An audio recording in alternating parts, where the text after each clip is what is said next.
आणि यानंतर एक मोठी बातमी, कारण बीडच्या मस्साजोग नंतर तुळजापूरच्या मेसाई जवळगा या गावच्या सरपंचावर जीवघेणा हल्ला झालाय। सरपंच नामदेव निकम यांना पेट्रोल टाकून जाळण्याचा प्रयत्न करण्यात आलेला आहे। यामध्ये नामदेव निकम यांचा भाऊ जखमी झालाय। गाडीच्या काचा दगडाने फोडून पेट्रोल टाकून पेटवून देण्याचा प्रयत्न करण्यात आलेला आहे। रात्री साधारणतः 1 वाजेदरम्यान हा प्रकार घडला असल्याची माहिती सध्या मिळते आहे। तर पवनचक्कीच्या वादातून हल्ला झाला असा प्राथमिक अंदाज सध्या वर्तवला जातोय।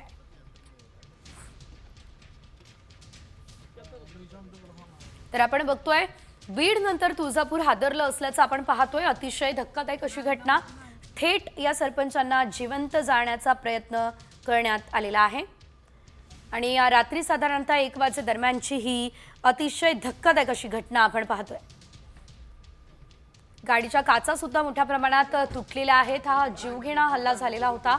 यामध्ये या सरपंचांचे भाऊ मात्र जखमी झाले असल्याचं वृत्त सध्या प्राप्त होतंय। पवनचक्कीच्या वादातून हा हल्ला झाला असल्याचा प्राथमिक अंदाज सध्या वर्तवला जातोय। तर गाडीच्या काचा दगडाने फोडण्यात आलेल्या आहेत, पेट्रोल टाकून पेटवून देण्याचाही प्रयत्न करण्यात आलेला आहे।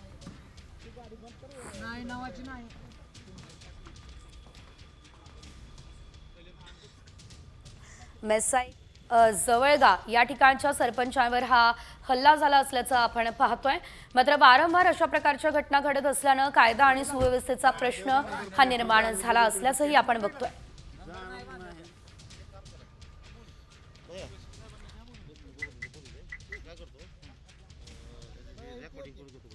त्या साईडनं दणका बसला, पुढच्या दरवाजाला लेफ्ट साईडचा दरवाजा फोडला आणि त्यातनं लगेच पेट्रोलचे हे मारले, फुगे मारून मग आम्ही फास्ट निघालो। पुढं निघता असताना मग अंडे फेकून मारल्यानंतर पुढचं मला काहीच दिसलं। मग माझी परत गाडी स्लो झाली, नंतर गाडी पेटवण्याचा प्रयत्न केला आणि राईट साईडनं पण